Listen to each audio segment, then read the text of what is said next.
स्वच्छ भारत अभियान और सचेतनता कार्यक्रम अनुष्ठित नरसिंहपुर वन विभाग तरफ देवझर स्वच्छ भारत कार्यक्रम अनुष्ठित हो कार्यक्रम में प्रदूषण नियंत्रण बोर्डर अधिकारी सुभाष साहू, वन विभाग एसीएफ मनोज पात्र, रेंजर कुलेश चंद्र साहू, प्रदीप साहू, नीलमाधव साहू, प्रभात बेहरा, प्रदीप बेहरा, पद्मलोचन साहू समेत ओलभ पंचायतवासी और विद्यालय छात्र छात्री माने जोग देइथिले।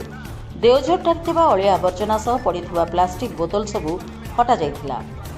सेठारु बाहरी एक शोभायात्रा रे जलप्रपात ठारे समस्त अलिया को समस्त कर्मचारी सफा करथिले।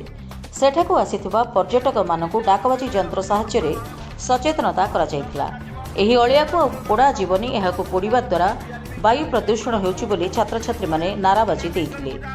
समस्त एणे तेणे न पकाई डस्टबिन में पकाइबा पई रेंजर कुलेश चंद्र साहू जनसाधारण पर्यटक मानकु निवेदन करथिले।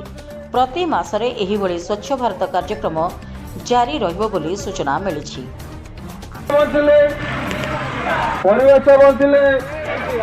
परिवेश आसंतु प्लास्टिक जंगल सुरक्षा प्लास्टिक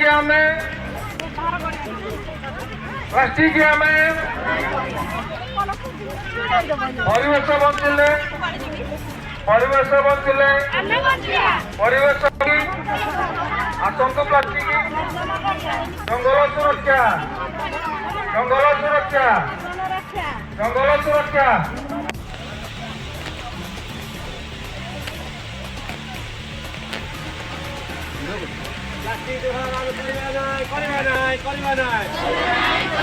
प्लास्टिक व्यवहार आम करवा ना जंगल सुरक्षा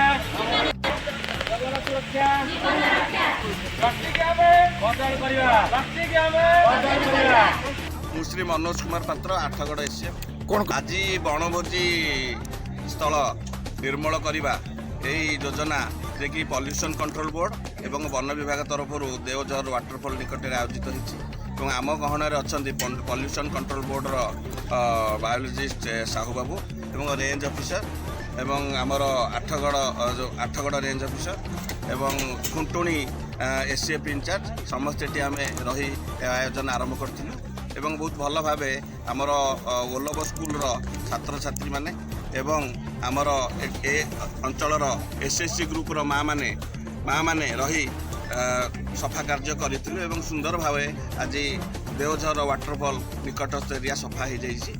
मुख्य विषय वस्तु हूँ जो सिंगल यूज पॉलिथीन एवं सिंगल यूज बॉटल्स एवं जो गुड़ा कि 500 माइक्रोन बिलो प्रोडक्ट को केमती यूज न करा से विषय रे समस्त को सूचना दि जाइथिला एवं समस्त को अवेयरनेस कराइथिला जे एही प्रोग्राम रे परठारु उक्त एरिया रे क्लीन रखिबे एवं ब्यूरो रिपोर्ट ओडिशा प्रयास न्यूज।